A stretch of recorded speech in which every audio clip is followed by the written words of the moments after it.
Two brothers and sisters who have lost their parents arrive in New York City after sneaking onto a train. There, they meet a fantastic new friend named Nick, who will change everything for them. Together, they go on a thrilling adventure, facing off against some bad guys, making new friends, and finding themselves in all sorts of wild situations. So, get ready to hear about this amazing story. The story starts on a big ship where we meet a girl named Mary and her brother Tom. They're excited to find their uncle in New York, but when they arrive, they discover he isn't there to meet them. Mary stays hopeful, thinking he will show up soon, while Tom is more skeptical. As time went by and their uncle still didn't come, they decided to head to the train station because they knew his address and needed him to sign some papers to take care of them. They travel through many places, but when they get to the station, they find out their money isn't worth anything. It seems like they are from a different country. To make some cash, they start singing and dancing, but no matter how hard they try, they can't even earn enough for a train ticket. Just then, they spot a group of kids walking by, so they sneak in with them. There are so many kids that they can't keep track of them all. They let everyone through, but soon realize that all the seats are taken. Luckily, some kind of girls make room for them on the shore.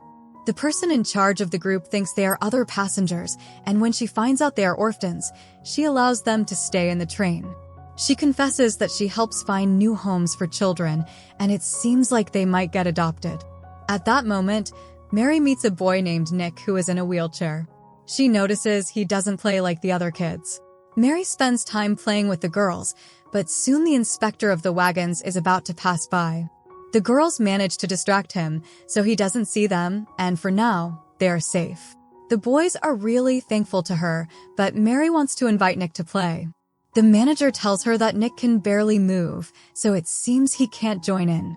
Meanwhile, Tom is moving between the wagons and runs into a grumpy man who looks untrustworthy, but Tom keeps going and reaches the locomotive because he loves trains. While trying to catch a naughty dog, the drivers find him and quickly get him out because it's dangerous. However, when they learn that Tom's dad was a train engineer, they let him honk the horn and even help with some tasks, which makes him super excited. Meanwhile, Mary tries her best to include Nick, and we see that he starts to move a little better. They arrive at one of the first stops, and many kids, including Nick, get off. They say goodbye to him, thinking he has found his new family, but things take a turn for the worse. But then, things take a turn when the adoptive parents change their minds at the last moment, so Nick hops back on the train with the others. Meanwhile, some of the bad guys' henchmen sneak on board and start plotting something sneaky for later. Mary spends time playing with Nick, which cheers him up while the boys try to stay out of sight from the inspector. They have some issues, but Ton always knows how to fix things. After a while, the train makes a quick stop to refuel. Mary and Tom take Nick to see some buffalo up close, and they convince Tom to join them since Nick is really excited about it. The boys get closer to the buffalo, and with Mary's help, Nick gets to pet one. He feels like it's the best day ever. But then, the train starts moving again, and no matter how hard they try, the boys can't catch up. A girl who sees them wants to tell the conductor, but she's too busy and says she'll help in a minute. Tom feels bad for listening to Mary, but he reassures Nick that it's not his fault. Luckily, they spot a manual nearby, so Tom jumps down to fix it and hopefully catch up with the train.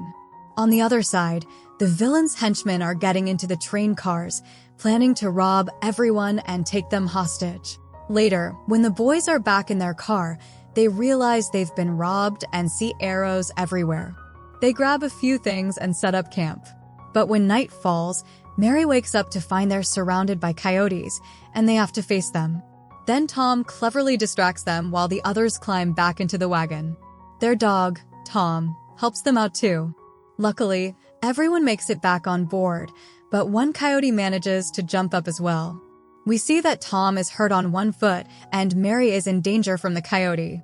She tries to distract it, but ends up throwing it off the wagon instead. They keep moving but soon run out of water, so they stop to drink. Tom is still struggling with his foot, and Mary tries to help him.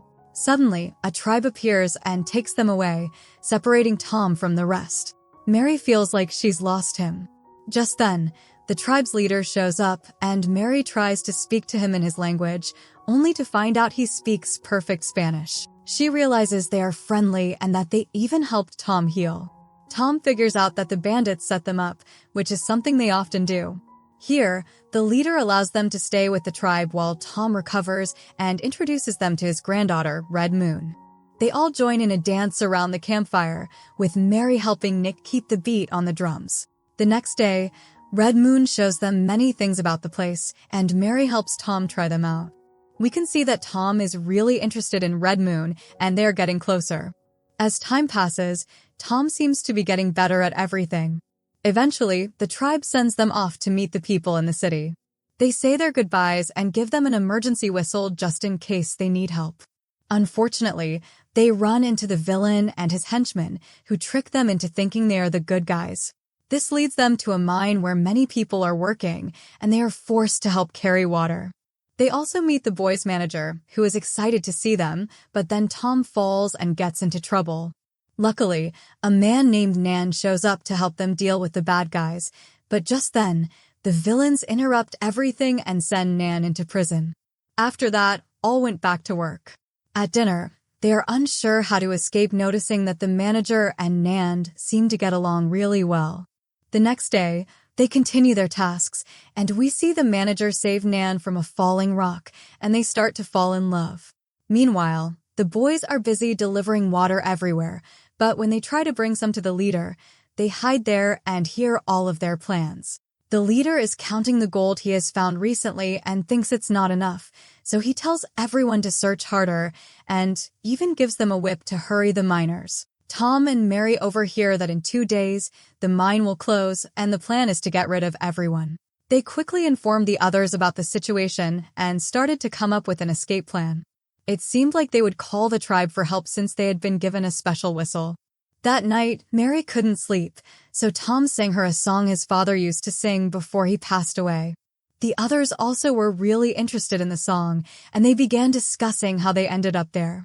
They confided in Nan that they were searching for their uncle and showed him a picture of their dad. To their surprise, they learned that Nan was actually their uncle. He explained that he was on his way to the port to find them, but robbers had attacked his train and the mine had taken him in. The next day, they started their escape plan. The boys mixed some bad-tasting fruit with water and gave it to the ruffians, which made everyone rush to the bathroom at the same time. They created distractions while trying to sneak away in a wagon. Unfortunately, the ruffians quickly realized what was happening and sent their henchmen after them, starting a wild chase.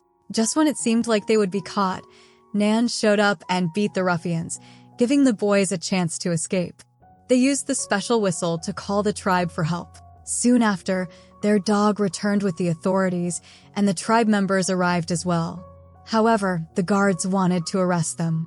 Luckily, the boys managed to explain the truth, and together, they devised a plan for the tribe to infiltrate first and open the doors. Here's where it gets exciting. The villain was all set to leave, but just then, the tribe showed up. They start beating everyone, and the boys made it to the cell where the others were held. They realized they needed a key, so Tom tried to grab it from the bad guy. It was tough, but with Red Moon's help, they managed to get it. They freed the others just as the guards were arriving, and it looked like the guards were in control. Unfortunately, the villain caught Mary and used her as a shield to steal the gold. Seeing this, Nick goes toward the villain very fast and hits him. The villain couldn't escape, and the villain also got caught.